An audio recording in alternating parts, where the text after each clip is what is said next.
Rabu 24 April 2024, Dinas Pengendalian Penduduk Keluarga Berencana DPPKB mengadakan orientasi tim pendamping keluarga dalam rangka percepatan penurunan stunting yang bertempat di Hotel Cozy.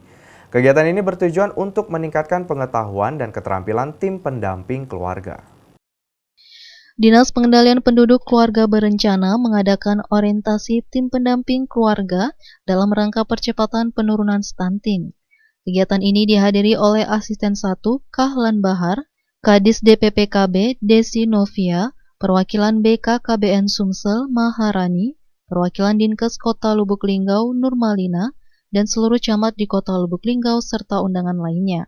Kegiatan ini bertujuan untuk meningkatkan pengetahuan dan keterampilan tim pendamping keluarga dalam melaksanakan pendampingan kepada keluarga beresiko stunting seperti calon pengantin, ibu hamil, ibu pasca salin, dan bayi di bawah 2 tahun. Asisten 1 Kahlan Bahar mengatakan menyambut baik kegiatan ini karena kegiatan ini sangat bermanfaat dalam rangka percepatan penurunan stunting di Kota Lubuk Linggau. Kami pemerintah Kota Lubuk Linggau menyambut baik kegiatan dilaksanakan pada hari ini karena hal ini sangat bermanfaat dalam rangka percepatan penurunan stunting khususnya di Kota Lubuk Linggau.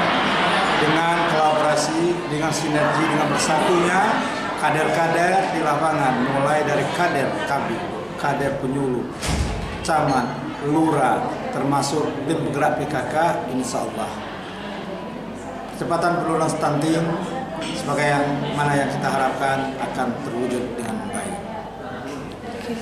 Setelah orientasi ini diharapkan tim pendamping keluarga memiliki kemampuan dalam mekanisme alur pendampingan tim TPK. Dalam kegiatan orientasi ini ada 4 materi yang disampaikan, diantaranya antropometri balita, mekanisme TPK, pemutakhiran verifikasi dan stunting, serta penggunaan aplikasi LC-Mil. Kahlan Bahar berharap kepada para peserta dapat mengikuti kegiatan ini dengan sebaik-baiknya, harapan bahwa stunting di Kota Lubuk Linggau cepat menurun.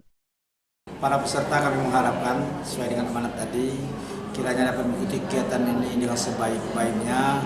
Harapan bahwa stunting di Kota Lubuk Linggau cepat menurun. Lestari Anggreni, Silambari TV melaporkan.